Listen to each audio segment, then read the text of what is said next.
boa tarde. Estamos chegando. O programa Gente que Fala está no ar, 12:01.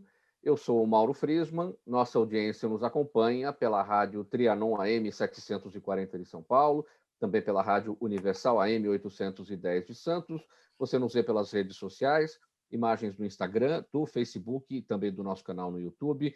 Aquele convite diário para você seguir a gente, curtir, compartilhar os nossos conteúdos, interagir também com o programa. 973350038 é o WhatsApp do Gente que Fala, 973350038. E nas redes sociais, minha gente, sempre marcando a hashtag Programa Gente que Fala. Segunda-feira, vamos iniciar mais uma semana, saúde para todos, vamos aqui com muito empenho, com muita dedicação para análise, debate dos nossos assuntos sempre muito importantes por aqui. Para essa edição de hoje, eu apresento inicialmente a delegada de polícia, doutora Rosmarie Correia, delegada Rose, vice-presidente do Conselho Estadual da Condição Feminina. Delegada Rose, seja bem-vinda, tudo bem? Tudo bem, muito obrigada. Já estava com saudade de vocês. É um prazer estar participando. Muito obrigado. Também com a gente, delegada de polícia também, doutora Renata Krupp, coordenadora do Núcleo Especial Criminal de Diadema. Ela é a idealizadora do programa Reflexivo Preventivo Homem Sim, Consciente também. Doutora Renata, como vai? Tudo bem? Boa tarde. Olá, boa tarde. Muito obrigada pelo convite. Imensa alegria estar com vocês.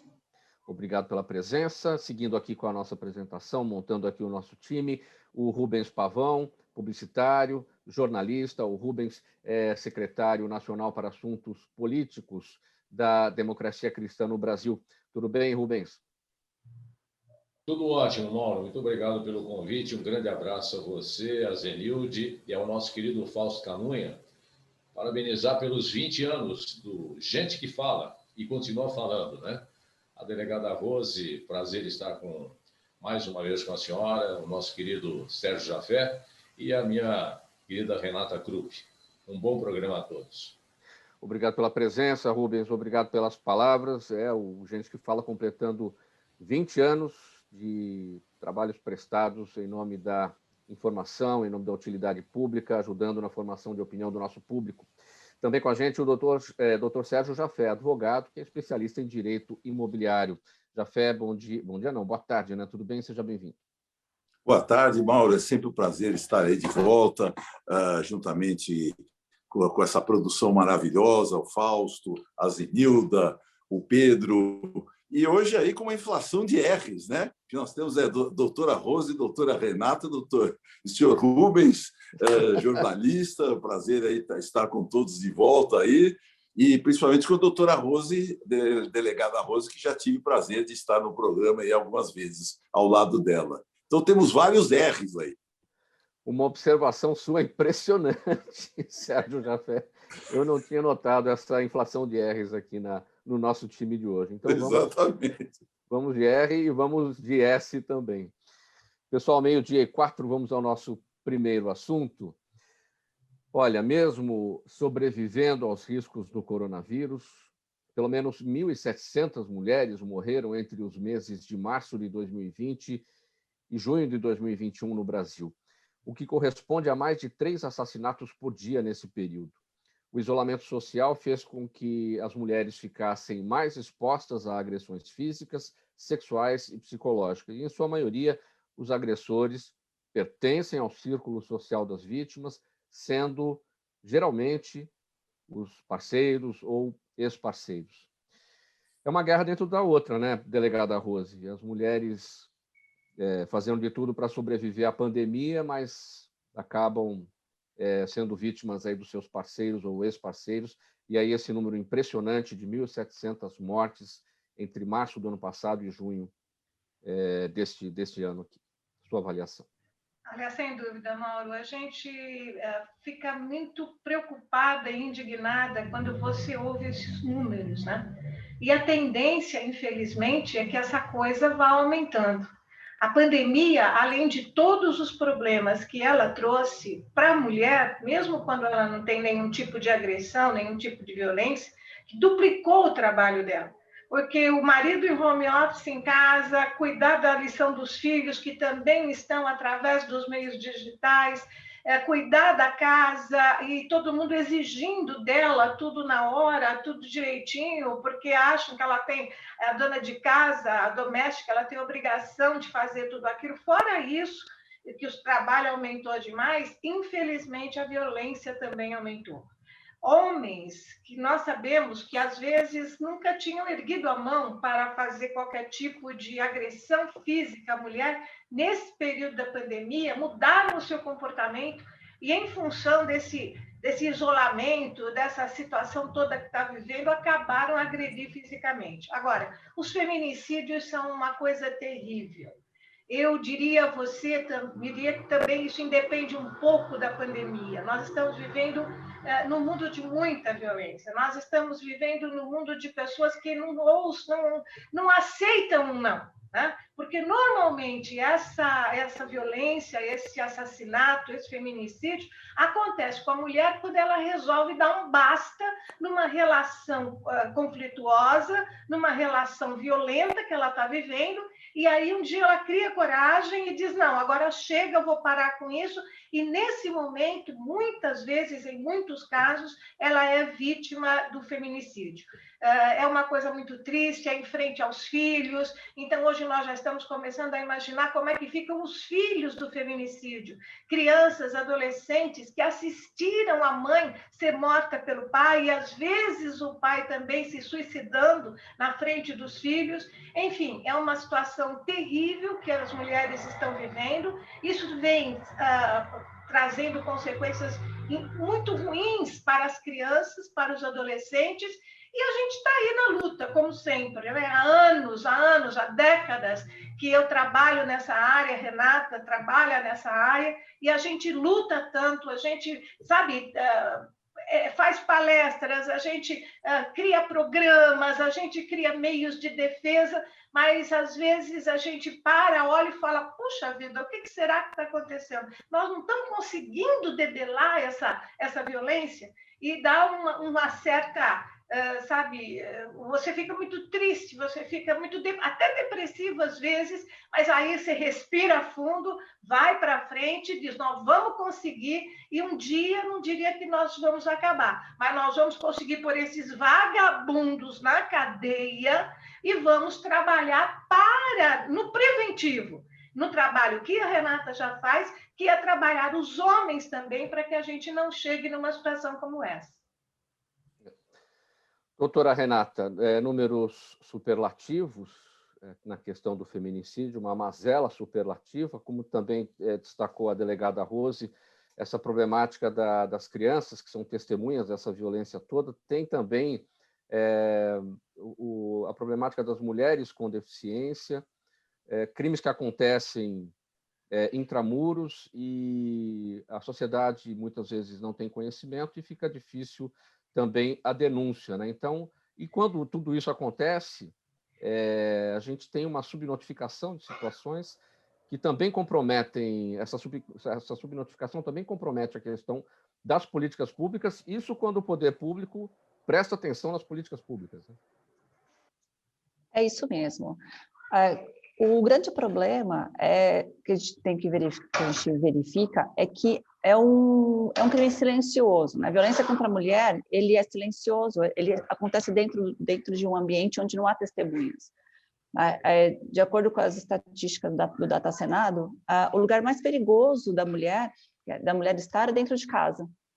Então, a gente até discute muito isso, porque em tempos de pandemia, ela está duplamente em risco, né? Porque ela está dentro de casa, que é um lugar de perigo, mas ela também está em risco se ela sai de casa, né? Então, ela fica um pouco sem meios de se socorrer, né? Como a doutora disse, né? Na questão da pandemia, ela está mais sobrecarregada com atividades, então ela está em risco por conta do seu agressor, ela está totalmente comprometida por conta de estresse, saúde mental mais... exigindo muito mais a sua saúde mental, então tudo isso compromete. Na questão das políticas públicas, a gente precisa ter um pouco mais de visão para o todo, para a família. A gente fala muito, há muito discurso na questão de acolhimento à mulher, acolhimento à mulher, acolhimento à mulher, mas nós esquecemos que essa mulher, para que ela realmente seja recuperada, que ela seja fortalecida, que ela seja encaminhada, nós também precisamos olhar para os filhos, que é uma preocupação, e olhar para o agressor, que o agressor, né, que é quem está causando todo esse problema. Então, não adianta a gente pegar uma cesta linda e deixar uma maçã, desculpa o termo, maçã podre ali no meio, né? Vai estragar todo o contexto. Então, a gente fortalece a mulher, né? Nós temos diversas políticas públicas que podemos citar de acolhimento à mulher. Só que ela vai voltar para casa, então a gente vai colocar uma mulher fortalecida dentro de um relacionamento abusivo. Então, a gente acaba, quando falam, estamos enxugando o gelo, a gente está dizendo que não é que não funciona, funcionaria se tivesse uma amplitude no olhar dos trabalhos, né? Então, quando a gente consegue ressignificar o comportamento do homem, nessa cultura patriarcal que nós temos, nós conseguimos reduzir a violência. E quando a gente faz com que os filhos entendam o que está acontecendo e qual é o melhor caminho, que não é aquele, mas mudar toda aquela sistemática, a gente vai conseguir criar uma geração mais saudável, né? Então, a gente tem que trazer a questão de gênero, mas também a questão de família, a questão de respeito dentro dos discursos. Rubens Pavão, seu olhar sobre essa situação, sobre esse cenário de números altíssimos de feminicídio e agressões das mais diversas contra as mulheres, contra crianças, vamos incluir aí também até idosos, enfim.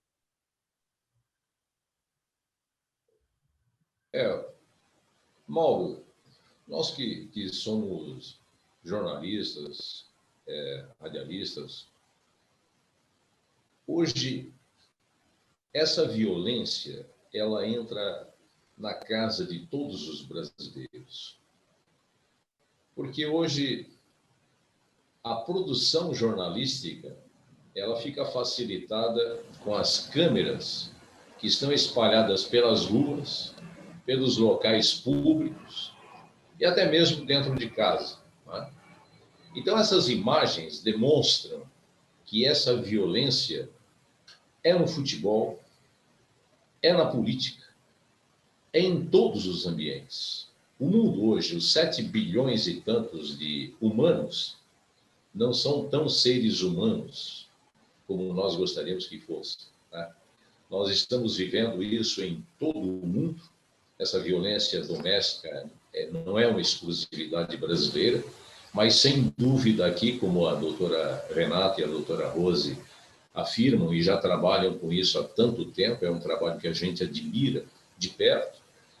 Então, essa violência, ela prolifera, e é claro que com a pandemia, como foi dito, ela extrapolou. A mulher está fragilizada, a família está fragilizada, o idoso está fragilizado, até como as delegadas dizem, até os animais domésticos são maltratados, né? Então, essa necessidade de políticas públicas, de pacificadores, de pessoas que possam dar condições para que a família possa ser fortalecida. E essa briga, vamos dizer assim, essa luta, tem que ser nossa, tem que ser dos homens, tem que ser das famílias. E é por isso que, mais para frente, a gente vai falar que a democracia cristã, que tem um compromisso com a família, há 10 anos vem trabalhando e agora quer intensificar a conscientização da família, do homem, da mulher, do jovem, da criança, sobre essa necessidade de dar visibilidade ao problema. Porque quanto mais nós dermos visibilidade a tudo isso, evidentemente, políticas públicas e sugestões e muita coisa pode surgir para fortalecer essa mulher, fortalecer o lar, fortalecer a família, porque a violência doméstica atinge a todos, como você disse, tantos idosos que sofrem, e muito. E mesmo que não estejam diretamente ligados à violência, sofrem. Porque qual é o pai ao saber que uma filha está nas mãos de uma pessoa que poderá matá-la? É é um sofrimento muito grande que todos nós temos que encampar essa luta e trabalharmos de forma forte, decisiva e objetiva. Sérgio Jafé, seu olhar sobre essa temática, violência doméstica. Bom, realmente, depois de tudo que já foi dito aqui, principalmente com extremo conhecimento da doutora Rose, da doutora Renata, essas considerações tecidas pelo Rubens, realmente fica um pouco, eu me sinto um pouco limitado. Mas, perante a minha área, em que eu milito na área de direito condominial, como vocês sabem, eu já presenciei, eu tive oportunidade de ter que resolver conflitos ou mesmo de sugerir ações em relação a conflitos domésticos resultantes de violência doméstica, principalmente praticada contra a mulher. E em algumas oportunidades, nós tivemos esse problema, inclusive até com relação até funcionárias de condomínio, funcionárias fora as condôminas, né? As funcionárias algumas vezes são agredidas verbal e fisicamente, o que é um absurdo. Eu acompanhei em algumas ocasiões brigas conjugais, desavenças conjugais que terminaram realmente em agressões físicas e algumas até muito sérias, que não só dentro das unidades, né, autônomas de apartamento, como nas próprias áreas comuns do edifício, inclusive em elevador. Então, realmente, eu acho que nós passamos por um processo já de que a violência é exacerbada no país, e não é de agora. Eu acho que desde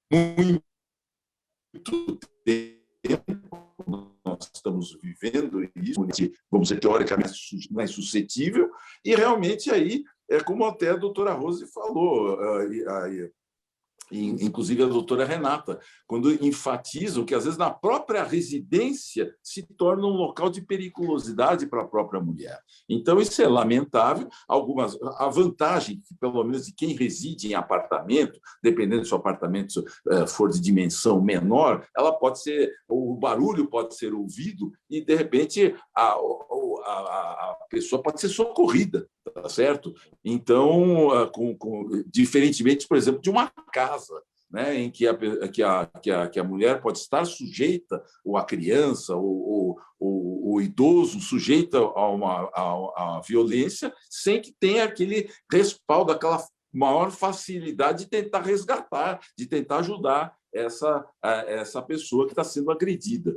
Então, realmente é lamentável, nós precisamos urgentemente de uma legislação penal mais forte, mais contundente e com processos judiciais mais céleres, muito mais céleres, e com relação, até para finalizar, diminuir um pouco o alcance da prescrição, porque a prescrição, aquilo que impede, né, de que o processo prossiga, ou que o processo termine com uma condenação dos envolvidos, né? Isso aqui também tem que ser revisto. Então, nós temos que ter essa consciência, a sociedade brasileira tem que ter essa consciência, a mulher não pode ficar sofrendo como está sofrendo. Hoje nós estamos em pleno século XXI, então as liberdades e os direitos individuais têm que ser absolutamente assegurados, e nisso o Estado falha. 12h20, programa Gente que Fala. Vamos seguir aqui para o nosso próximo tema. O projeto Homem Sim, Consciente Também foi lançado em 2014 pela Delegada de Polícia de Defesa da Mulher de Diadema, pela Delegacia de Polícia da Defesa da Mulher de Diadema, por iniciativa da sua delegada titular, doutora Renata Krupp, que está aqui com a gente. O que é esse projeto? Ele consiste em uma série de conversas com homens com histórico de agressão contra companheiras, independentemente de abertura ou não de inquérito. Durante os encontros, os participantes têm a oportunidade de enfrentar os motivos que o levam à agressividade e dividir suas experiências com outras pessoas que também vivem conflitos internos. Doutora Renata, bom, já são 7 anos de trabalho nesse projeto, Homem Sim, Consciente Também. Quais são os resultados até aqui? Bom, só para a gente esclarecer, esse trabalho não é institucional, ele não é vinculado à Polícia Civil, mas eu fui autorizada a desenvolvê-lo, né? E há outras delegacias da mulher também, que já são adeptas a esse trabalho com muito sucesso, graças a Deus. Nós temos uma média de 600 homens que passaram por esse trabalho, né? E dentre todo esse universo de participantes, né, nós tivemos menos de 3% de homens que foram avaliados como que não chegaram aos objetivos, né? Nós somos bem criteriosas na avaliação para que se chegue a um objetivo real, né? Não apenas números, né? Nós queremos a realidade. Porque quando houve o desenvolvimento desse trabalho, foi percebido que muitos casais, o problema dele eram ajustes, né? Então, a cultura patriarcal apresentada para aquela pessoa na sua fase da infância e adolescência foi algo que desprestigiar a mulher, fortalecer a masculinidade, né, e não o respeito. Então, nós precisávamos fazer esse ajuste. Vários homens, nós perguntamos: quantas vezes você já abraçou seu pai, sua mãe? Quantas vezes falaram que te ama? Quantas vezes você pôde mostrar fragilidade, fazer algo que você tem vontade? E muitos deles falavam que nunca experimentou disso, né? Então, como você vai exigir amor de alguém que nunca teve, que não sabe como externar isso, né? Ele foi ensinado o quê? Na dúvida, parte para a ignorância. Era isso que eles falavam para nós. Mas, olha, eu não sei enfrentar, então eu preciso me impor, mas usar da violência não resolve. Então é isso que a gente foi buscando, para que eles tenham um autoconhecimento, para que eles saibam quem eles são na essência, né? Eu não sou o fulano de tal que trabalha em tal lugar e que tem uma família tal. Quem eu sou? Né? Quem é a Renata? Quem é o Mauro? Quem é o Rubens? Quem é a doutora Rose? Na essência, né? Não na profissão. Então, eles precisavam entender quem eles são para que eles pudessem, a partir daí, tirar o seu melhor e demonstrar para as outras pessoas, né? Então, vários desses homens, inclusive esses 3% que nós temos como estatística, quando eles se sentem fragilizados, eles procuram o grupo de novo, né? Eles procuram o trabalho. Não tem a ver com a estrutura do AA. Às vezes as pessoas acham que mais um dia sem causar violência. Não é. Esse trabalho são profissionais, são 6 profissionais gabaritados no seu assunto, né? Tem expertise no trabalho, e cada um no seu dia de conversa com esses homens, eles trazem uma proposta de ressignificação, e dentro dessa ressignificação, os próprios homens vão chegando à conclusão de que os seus atos no dia a dia não são adequados, e com essas ferramentas eles vão aplicando na sua vida. Então, nós não estamos prometendo que milagre, nós estamos entregando ferramentas para que esses homens mudem o seu modo de pensar, que ele ressignifique de uma forma consciente, e a partir daí ele vai aplicando no dia a dia. E tem surtido efeito, né? Mas qual que é o grande X desse trabalho? Qual que é o grande êxito? As mulheres desses homens que participam, nós também conversamos com elas e fazemos encaminhamentos para que elas não fiquem fragilizadas também, né? Que elas sejam fortalecidas também. Doutora Renata Krupp, a doutora Renata disse que o programa não é institucional da Polícia Civil, quando deveria ser. Essa sim é uma política. Era esse meu próximo questionamento. Como transformar isso? Exatamente. Essa é uma política pública que a Lei Maria da Penha já tem no seu bojo esse tratamento do agressor. Porque muitas mulheres que procuram as delegacias para fazer a sua denúncia não querem se separar. Elas querem continuar a família delas, mas sem violência. E existem muitos e muitos e muitos casos que podem ser resolvidos através do tratamento do agressor. Então, você vê, uma política pública, que a Lei Maria da Penha já diz, porque a Lei Maria da Penha fala, num determinado capítulo, no tratamento do agressor, em se criar centros de ressocialização do agressor. E a Renata, que faz esse trabalho maravilhosamente, e algumas outras colegas que também fazem, tem que fazer, vamos dizer, com o seu esforço, com o seu trabalho, trazendo voluntários de outras de outras especialidades, quanto deveria ser uma política pública do próprio governo do Estado, da própria Polícia Civil. Você vê que, às vezes, não é fácil também você conseguir desenvolver o trabalho. Doutora Renata, a senhora desenhou o perfil desse agressor, aqueles que nunca tiveram, não sabem o que é o amor, nunca tiveram isso dentro de casa, enfim, isso não justifica, mas é esse o desenho do agressor, evidentemente. Agora, tem um aspecto levantado pela delegada Rosa, no início da conversa, ela falou sobre este período aqui especificamente da pandemia, aqueles homens que nunca tiveram qualquer tipo de reação de violência contra a mulher passaram a levantar a mão, né, contra elas. Sim. E aí a gente vê os casos de feminicídio, de homens insatisfeitos, inconformados com o final de relacionamento ou por amor não correspondido. Como é que esses homens, nessas outras situações, são recebidos nesse programa? Tá. Nós temos que entender que o ciclo da violência, ele não começa com a agressão, ele começa ele atinge, em primeiro lugar, a parte psicológica da mulher. Então, em tempos fora de pandemia, fica muito mais fácil para eles camuflarem essa situação. Porque a mulher demora uma média de 5 anos para fazer uma denúncia de violência, né, de estar sofrendo violência. Porque ela primeiro tenta, da forma dela, sair sem que haja a exposição de quem quer que seja. Ela não quer ser exposta e também não quer expor o seu companheiro. Em tempos de pandemia, ele se revelou muito mais essa situação de violência. Então, antes ela tinha toda uma rede de proteção, então ela tinha o trabalho, ela tinha as amigas, os amigos, ela tinha outros meios de fazer de sair dessa situação de violência. Agora não mais, ela está no mesmo ambiente que ele. Então, essa primeira fase do ciclo da violência, ela acaba sendo um pouco menor, porque eles estão muito mais próximos.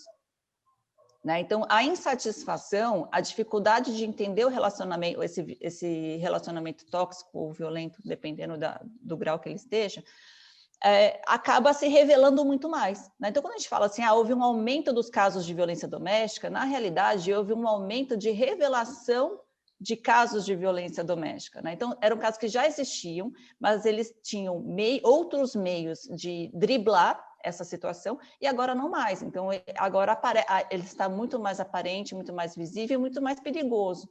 Né? Então, dentro do lar, as agressões aumentaram, o feminicídio aumentou por conta disso. Né? Ela está muito mais encurralada, né? Ela não tem muito para onde correr. Mas com tantos canais que nós temos de enfrentamento, aí, de denúncia, mas não podemos esquecer que muitas mulheres não têm acesso ao celular, não têm acesso à internet, e a primeira coisa, o primeiro ato do agressor é retirar dela esses acessos, né? Porque ele não quer ser denunciado de forma alguma, ele não quer que a sociedade perceba que ele não é aquilo que ele aparenta ser. Dentro do programa, né, inclusive em agosto, né, em primeira mão, doutora Rose, não, em primeira mão, aqui, ó, nós retomaremos o programa na versão online. Então, a gente vai, né, divulgar isso, mas já falo para os senhores.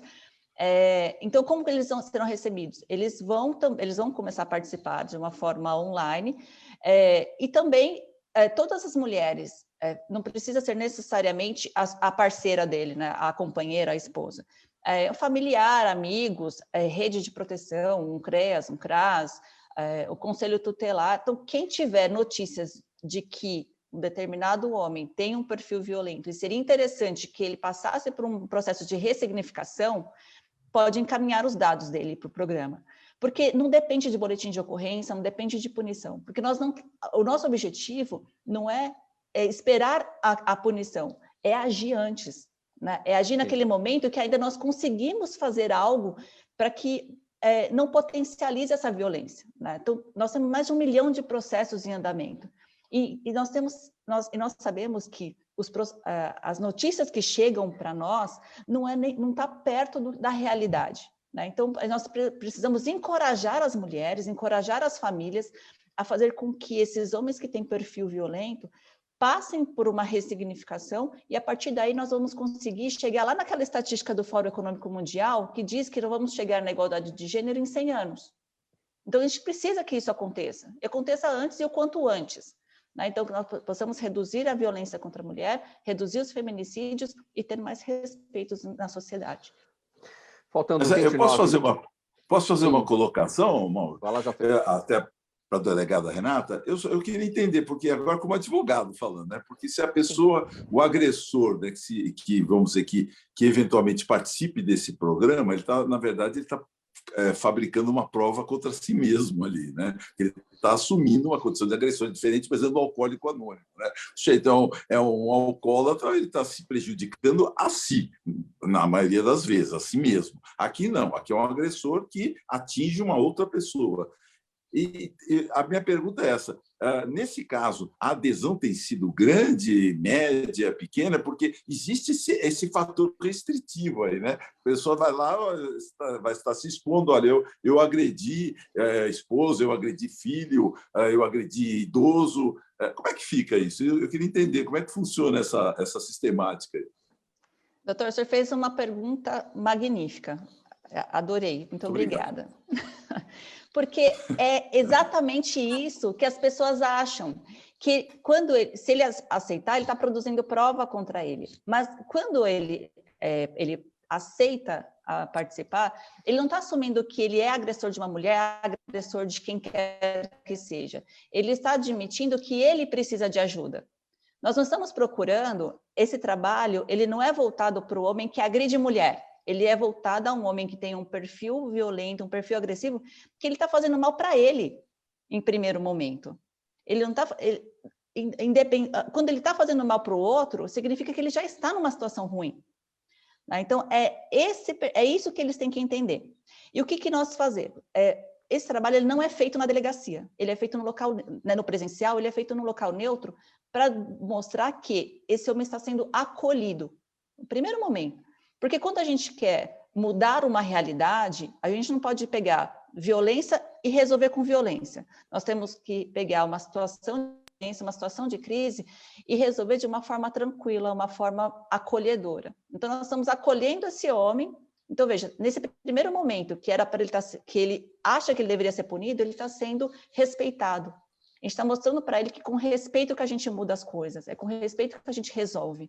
Então, nós já tivemos participantes que ele não agredia mulher, que ele não agredia filho, mas ele quebrava tudo que ele via, ele bebia muito, mas ele precisava de ajuda, ele precisava de um direcionamento. E aí ele foi para o programa. Mas ele não bate a mulher? Por que ele vai ser convidado? E ele falou para a gente, mas não bate ninguém. O senhor não bate ninguém, mas o senhor está sendo ruim para o senhor mesmo. Mas, indiretamente, ele está fazendo mal para a família, né? Porque aquilo assusta, né? Então, as pessoas tinham medo dele sem ele encostar em ninguém. E ele melhorou. Gente, vocês têm que ver que bonitinho que ele está hoje. Houve um outro que ele tinha um problema absurdo de agressividade, muito agressivo, não batia, mas ele era muito agressivo na fala, nos gestos. Ele tinha problema de pressão alta. E ele não tinha ideia de que, entendendo um pouco de saúde, né, de ouvir um pouco sobre saúde, que ele poderia pedir ajuda, ser encaminhado, foi atendido, porque nós temos, a equipe faz esse encaminhamento também. Acabou o problema desse homem. Então, vejam, há muitas situações de violência que nós podemos ir tratando de uma forma preventiva, com conhecimento. O conhecimento muda muito o comportamento. Então, quando a gente percebe uma situação que tem um homem com perfil violento e que está trazendo um risco emocional para a família, a gente já pode encaminhar. Não precisa esperar agredir fisicamente, porque emocionalmente já está prejudicado. Entendeu? Então, é dessa forma de formiguinha que a gente vai mudando toda essa realidade que nós temos. Viu, Mauro? Muito obrigado pelo esclarecimento. Mauro, muito obrigado. Imagina. Mauro, se você me permitir, dentro do que a Renata falou, uma das coisas que chama a atenção, e eu sei desse trabalho que ela faz com os homens agressivos ou que estão começando a ter uma agressividade, é o desconhecimento da violência, não é? Ou seja, a Renata sempre fala isso em palestras, e a gente está sempre junto em muitos eventos, que o homem não se reconhece como violento, né? Não, foi um empurrão, foi um tapa, né? Foi um puxão de cabelo, foi qualquer coisa do tipo, né? É coisa de relacionamento. Exatamente, ela me provocou, né? Deu um empurrão, não chega para lá, né? Essas coisas é que caracterizam o início, né? E um pouco para frente a gente falar sobre a cronologia da violência, né? Mas esse desconhecimento, né? E o desconhecimento também de que o filho de um agressor passa a ser um agressor futuro, não é isso, cara? Faltando 24 minutos para 1 no programa Gente que Fala, a gente vai para o intervalo, a gente volta rapidinho aqui com a sequência dos nossos temas. Até já. Toda ação estratégica de sucesso tem um componente fundamental, um instituto de pesquisas ético, rápido e preciso. Afinal, é ele que vai fornecer informação confiável, sem achismos e palpites. E isso, numa época de mudanças rápidas e repentinas, é fator crítico de sucesso.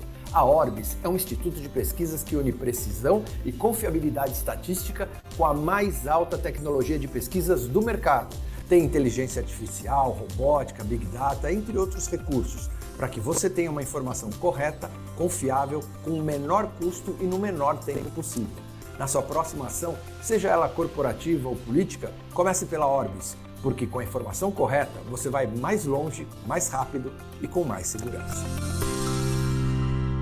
Faltando 23 minutos para 1 da tarde, no programa Gente que Fala, estamos pela Rádio Trianon AM 740 São Paulo, Universal AM 810 Santos, também pelas redes sociais, imagens do Instagram para você, imagens também do Facebook e do nosso canal no YouTube.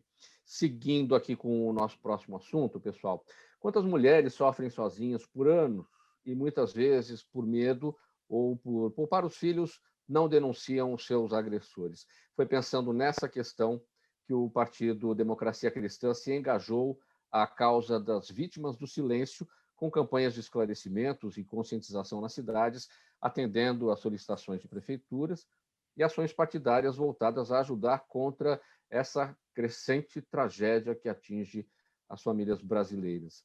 Para a gente conhecer, Rubens Pavão, esse trabalho do DC, né, o Partido Democracia Cristã, você terminou aí falando, precisa conhecer aqui a cronologia do desenvolvimento da violência, a gente já vai chegar nisso. É importante que a gente passe por isso, porque, às vezes, ou muitas das vezes, né, o problema começa num levantar de voz, né? E a mulher, muitas vezes, entende que aquilo não é uma agressão, e aquilo é, né? Mas vamos lá. É verdade, Mauro. Veja, em 2010, eu tive a felicidade de conhecer a Renata, né? Como delegada da mulher, e o trabalho que ela vinha fazendo. E aí nós a convidamos para que a gente pudesse fundar na Democracia Cristã um movimento. Né?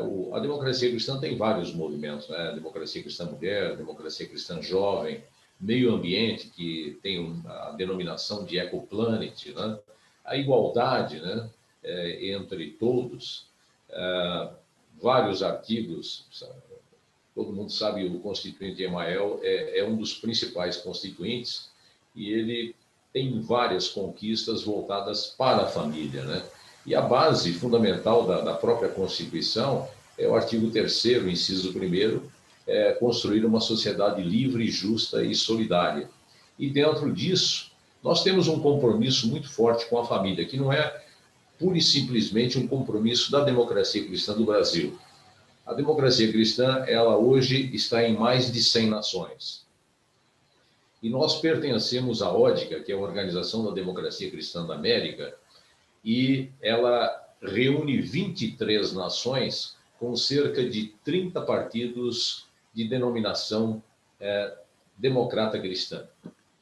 E hoje esse movimento começa a ter uma visibilidade e uma manifestação também fora. Em 2019, eu estava na Costa Rica, num evento internacional, que eu faço também a parte internacional, e conheci uma senadora, Mariana, lá do México, que é, assim, uma defensora, né, contra a violência doméstica e em defesa da família. Então, baseado em tudo isso, a gente criou esse movimento, que a gente denominou Vítimas do Silêncio, né?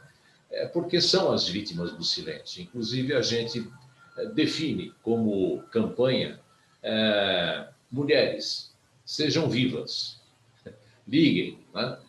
Liguem para permanecerem vivas, né? Então,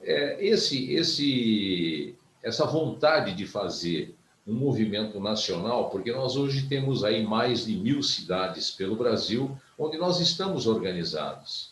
Então, hoje, nenhuma provisória, nenhum diretório do partido, ele é permitido iniciar suas atividades sem a democracia cristã mulher e sem os movimentos, e em especial o movimento contra a violência doméstica, que é o Vítimas do Silêncio. A Fundação da Democracia Cristã, ela tem a missão de formar líderes, né? E uma das formações das mulheres e também dos homens uma entrevista que eu fiz com a Renata, em que durante 1h15, 1h20, ela falava sobre os problemas e eu fazendo um programa de rádio, como um programa de rádio, com ela e também com a psicóloga que atende esse já vitorioso projeto do Homem Sim, consciente também. E isso está se disseminando pelo Brasil. E nós queremos, nesse ano, ficamos prejudicados, evidentemente, com a pandemia, como todos, né? Mas dentro do site da Fundação, fundaçãodemocratacristã.org.br, sem o tio e sem a cedilha, nós temos lá essa entrevista que nós fizemos com a Renata e, recentemente, nós fizemos um outro trabalho. Existem outros trabalhos que nós fazemos posts e uma série de comunicação para que as nossas defensoras desse projeto Vítimas do Silêncio possam utilizar na comunicação municipal, estadual, em todo o Brasil. Nós estamos nas 27 unidades da federação. Então, lá também está um programa que eu acho maravilhoso, que a Renata gravou, que fala exatamente sobre a cronologia da violência, como ela começa, como ela se desenvolve e como ela termina. Que, inclusive, como eu sou um homem de marketing, digo o seguinte, que a violência doméstica tem princípio, meio e feminicídio, né? Quer dizer, não existe fim, né? O fim é só esse, princípio, meio e feminicídio. Então, a nossa vontade, e estamos trabalhando de forma muito forte agora, com um pouco mais de liberdade de viagem, é intensificar, por exemplo, as palestras que a gente faz com a Renata em vários estados, em vários municípios. Eu lembro, a Renata lembra, bem lá atrás, em Rondônia, nós estávamos foi a Câmara Municipal que nos recebeu. E lá eu tinha quase todos os presidentes das 27 unidades e municípios e muitos convidados. Tinha mais homem do que mulher. E quando eu comecei a convidar todos, olha, vamos lá que nós vamos ter uma palestra sobre violência doméstica. Não sei o quê. As mulheres começaram a se juntar. E aos poucos eles foram chegando. A palestra era por uns 30, 40 minutos, nós ficamos mais ou menos umas 2 horas. E quem mais perguntava era exatamente os homens, interessados. Sim. Delegada Rose, para a gente falar bem brevemente, é sempre importante falar sobre a cronologia da violência doméstica. Tudo começa, às vezes, com um levantar de voz. Isso não é levado em consideração. Bem brevemente a respeito disso, como destacou o Rubens, né? Princípio, meio e feminicídio. Se você não tem o princípio e o meio, você não chega no feminicídio. Verdade. Hoje em dia, todo mundo está trabalhando muito nessa parte, especificamente, da saúde mental e da violência psicológica contra a mulher, porque começa daí. Então, ele grita, ele desqualifica a mulher, ele banaliza as coisas que ela faz, ela não serve para nada, as outras sempre fazem melhor. Esse tipo de comportamento onde você desqualifica completamente a mulher e ela vai perdendo a autoestima. E à medida que ela vai perdendo a autoestima, ela fica mais sujeita à agressão física, que é o segundo momento. Então, hoje, nós estamos lutando muito para ensinar e informar a mulher nessa primeira fase, para ela entender o que está acontecendo, que ela está sofrendo uma violência psicológica que vai levá-la a uma agressão física e que ela pode procurar ajuda já nesse momento inicial. Porque depois que ela apanhou, muitas vezes, a Renata sabe disso, as mulheres chegavam na delegacia levadas por alguém. E primeiro você tinha que fazer todo um trabalho psicológico, a psicóloga tinha que trabalhar com ela para ela retomar um pouco da autoestima dela, para ela poder fazer a denúncia, porque ela achava que ele tinha razão. Ela estava tão sem autoestima que ela achava que ele tinha razão. Ele bateu porque ela fez alguma coisa errada, porque ela não era boa o suficiente, porque ela não tinha feito um serviço direito.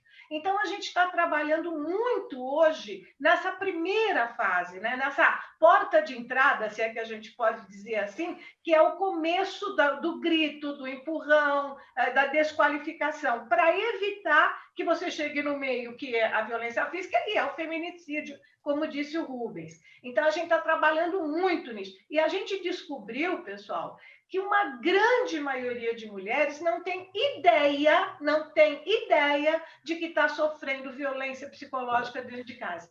Então, elas estão abrindo os olhos agora para isso, porque para elas o que se passava e o que se passa ainda hoje é natural, é normal. Então, a gente tem procurado mostrar que isso não é normal, que ela está sofrendo uma violência dentro de casa, que ela está sofrendo uma violência psicológica. E a gente está tendo algum sucesso, né, Renata? Sérgio Jafé, é o seguinte agora, vamos partir aqui para a sua área. Em setembro do ano passado, foi aprovada a lei que obriga os condomínios a denunciarem casos de violência contra mulheres, idosos e crianças. Assim, entre as suas obrigações do síndico, né, é necessário que a administração condominial se manifeste e intervenha sempre que necessário, sem que seja preciso criar uma regra nas convenções, pois a lei já disciplina todos os aspectos preventivos e repressivos. E como ser síndico não é padecer no condomínio, como diz o título do seu próprio livro, caberá a ele, o síndico, denunciar os casos à polícia. O que a gente tem destacado aqui, o quanto é difícil você identificar casos de violência doméstica, porque tudo isso acontece, evidentemente, dentro de casa, intramuros, só que os moradores, como define a lei, os moradores de condomínios, têm que denunciar casos de violência. Condomínio, sim, tem que meter a colher em briga entre marido e mulher, não é? Senão, todos serão sujeitos à punição pelo crime de omissão de socorro. É verdade, concordo plenamente. Essa sua pergunta, na verdade, já é a resposta e muito bem fundamentada. Eu entendo dessa mesma maneira. Eu já vivenciei, como eu falei há pouco, né, situações em que condôminos, né, se envolveram, inclusive condôminos, inclusive vizinhos, para conter agressões, né, geralmente em apartamentos assim de menor dimensão, porque você pega um apartamento por andar, dependendo do tipo até de... ou uma casa em condomínio, dependendo do tipo de acústica, as pessoas que estão de fora não estão nem ouvindo, não estão, mas os apartamentos menores propiciam esse tipo de amplitude. E realmente o síndico, ele não só ele teve a sua responsabilidade ampliada. Aliás, desde sempre o síndico deveria intervir num caso como esse, lógico. É o pior cenário para quem se dispõe a ser síndico, mas tem que se preservar a vida, tem que se tentar preservar as situações de risco. Mesmo assim, se vê vários casos aí que pessoas são atiradas pela janela, são agredidas de uma forma brutal, como nós já cansamos de ver aí pela imprensa, principalmente as mulheres sendo agredidas, sendo molestadas, sendo vítimas de estupros. E, evidentemente, os vizinhos têm que colaborar tá certo? E, imediatamente, o síndico, o que ele tem que fazer? Ele sempre, tomando conhecimento, às vezes por um porteiro, por um vizinho, tem que tentar conter a situação, imediatamente acionar a delegacia mais próxima, a autoridade policial ou a viatura policial, para que chegue o mais rápido possível para tentar conter isso. Realmente, as câmeras de segurança, pelo menos colocadas nas áreas comuns, em garagem, em acessos, isso tem que constar dos equipamentos de segurança de um condomínio atual, de um condomínio moderno, para justamente evitar para coibir esse tipo de prática.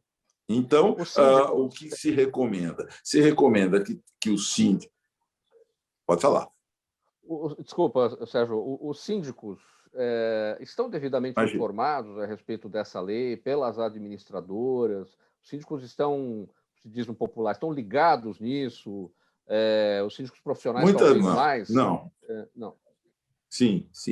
Sim, os síndicos profissionais, sim. Os síndicos, muitas vezes até por falha das próprias administradoras, de não orientarem, e justamente o síndico, muitas vezes a pessoa se torna síndica por falta de opção dos demais condôminos, então tem gente que não tem prática alguma, que não tem conhecimento algum, mas que por uma situação de ausência, de falta de participação, acaba se tornando síndico. Então, muitos não têm esse conhecimento. Mas, evidentemente, isso aqui já a própria vida, né, deve, nesse caso, o conhecimento de vida, a vivência tem que ser mais forte aí. Então, está se presenciando uma situação de perigo, tem que se tomar atitudes rápidas, chamar o 190, tentar chamar a delegacia mais próxima, procurar, às vezes, se cercar de algum funcionário, de algum outro vizinho que possa tentar ajudar o síndico a intervir na situação, pelo menos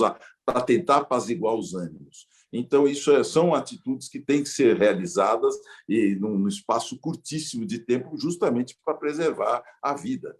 Até complementando, né, um dos motivos também de agressão, também que eu vejo muito na minha área, é a questão de distribuição de bens. Então, há uma separação, há uma tratativa de uma separação, e envolve os bens, e aí já parte, muitas vezes, para agressão física. Muitas vezes, aquela pessoa que sempre foi cordata, de repente, solta aí um leão aí, descontrolado, uma fera descontrolada, quando se trata de bens. Então, são situações preocupantes, mas que, infelizmente, fazem parte de uma vida moderna e de um Estado que, por exemplo, volto a dizer que devia ser mais forte, mais participativo, com leis mais eficazes, para justamente tentar coibir essas práticas e esses trabalhos aí maravilhosos, aí, como estão sendo aí desenvolvidos aí pela doutora Renata, justamente no sentido de tentar prevenir e de coibir a violência exacerbada. Pessoal, perguntas aqui da nossa audiência. Eu vou pedir muita brevidade a cada um, porque o nosso tempo está super em cima e acho que não vai dar tempo aqui de responder para todo mundo. Mas vamos lá. O senhor Jaime do Jardim Bonfilholi, todos os dias com a gente participando.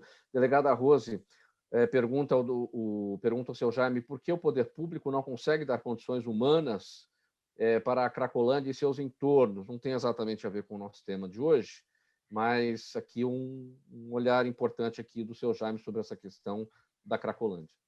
O senhor Jaime tem razão.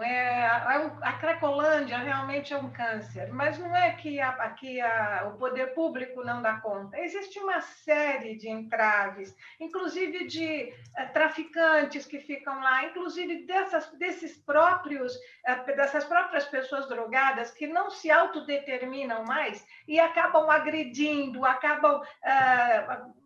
sei lá, se a polícia for reagir à medida do que ela recebe, pode causar uma desgraça maior. Nós teríamos que ter mais hospitais, nós teríamos que ter mais internações obrigatórias. Não adianta pedir para alguém que não se autodetermina saber se ele quer ser internado ou não. Ele tem que ser internado para ser ajudado. É uma série de problemas, todos os governos tentam, procuram fazer alguma coisa, mas eu confesso, ele tem razão, há uma dificuldade muito grande da gente acabar com aquilo. Também a pergunta aqui do...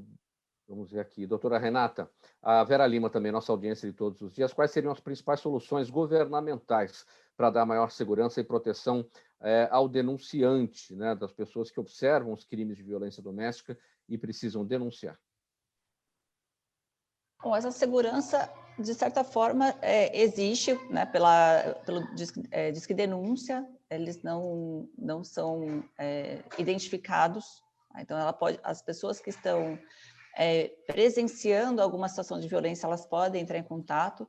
E tem também o Disque Denúncia pelo aplicativo, né? Direitos Humanos BR, que a pessoa também ela pode, se ela filmar ou tiver algum elemento que demonstre violência, ela pode encaminhar pelo aplicativo esses dados e também ficará segura. O que a gente recomenda é que a pessoa que presencia uma situação de violência, que ela chame ou Polícia Militar, Polícia Civil, Guarda Municipal, evite ir de encontro se ela não tem condições de impedir que haja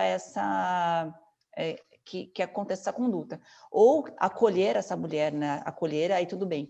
Mas intervir no momento da violência, se ela não tem condições de impedir essa ocorrência, que ela não faça, mas que chame alguém, filme, faça alguma coisa para que isso não aconteça, seja testemunha dessa mulher, se for preciso, para que aí sim a gente consiga não ter dois problemas, né, porque ela pode também se colocar em risco, isso não é o que a gente busca, mas que ela possa fazer esse direcionamento. Sérgio, também um questionamento aqui que não tem a ver exatamente com o nosso tema, mas muito importante, a Fernanda do Morumbi. Até que ponto um condomínio pode interferir quando um dos moradores tem um filho jovem com problemas mentais e que constantemente passa horas gritando palavrões na janela? Bem breve, Sérgio, por favor. Vou ser breve, sim. Não, realmente, a família tem que responder por isso, ou seja, até nem que se impute multas até que se resolva essa situação. Por quê? Porque os demais condôminos não são obrigados a conviver com esse tipo de situação, tá certo? Então, a questão é colocar multas, e sendo a multa, o valor pecuniário é a forma mais fácil de coibir infrações e mais eficaz de coibir infrações em condomínio. Vai multando, e a multa não sendo paga, cobra em juízo com o risco de perda da propriedade em decorrência dessas multas. Rubens, bem rapidinho, em pouquíssimos segundos, Rodrigo Trindade, pelo Facebook, pergunta por que o presidente do DC, o ex-deputado José Maria Emael, disse ver com preocupação o movimento negacionista dentro do Democracia Cristã. Bem breve, Rubens, por favor. Você repete só a frase final? Movimento? Por que o José Maria Emael, que é o presidente do DC, disse ver com preocupação um movimento negacionista dentro do Democracia Cristã? Pergunta do Rodrigo Trindade. Ele está com a gente no Facebook. O movimento é um movimento da família. Como a gente disse, o foco principal da democracia cristã no Brasil e no mundo é a família e os seus valores. E hoje, evidentemente, a família sofre todo tipo de violência. Então, ter um projeto, um programa e um movimento nacional que envolva a família é de preocupação da democracia cristã, sim. Vemos que é um movimento de cunho social e de importância fundamental para a paz na família. Mulheres, sejam vivas. Liguem 180. Muito obrigado pela presença de vocês todos, em nome da equipe do programa Gente que Fala. Termina aqui essa edição, eu não vou ter tempo aqui para a despedida de cada um, apenas o agradecimento. Delegada Rose, delegada de polícia Rosmarie Corrêa, esteve com a gente, também a delegada de polícia Renata Krupp, o Rubens Pavão, secretário nacional para assuntos políticos da Democracia Cristã no Brasil, o DC, e também o advogado Sérgio Jafé, especialista em direito imobiliário. Na mesa de som com a gente, cuidando da nossa sonoplastia hoje, Sérgio Souza, é o gerente técnico da nossa Rádio Trianon, Apresentação minha, Mauro Friesman, o Pedro Schiavon na nossa pauta e redação, a Zenilda Salvato, nossa diretora de produção, Fausto Camunha, diretor-geral. Do outro lado, você ouvinte, você espectador, a razão da nossa presença aqui todos os dias. Você fica agora na sequência com o Dermeval Pereira, na programação da Trianon. Ele já está chegando com Sociedade em Foco, até as 2, a partir das 2, o musical Trianon. E a gente se fala amanhã. Obrigado pela audiência. Tchau, tchau.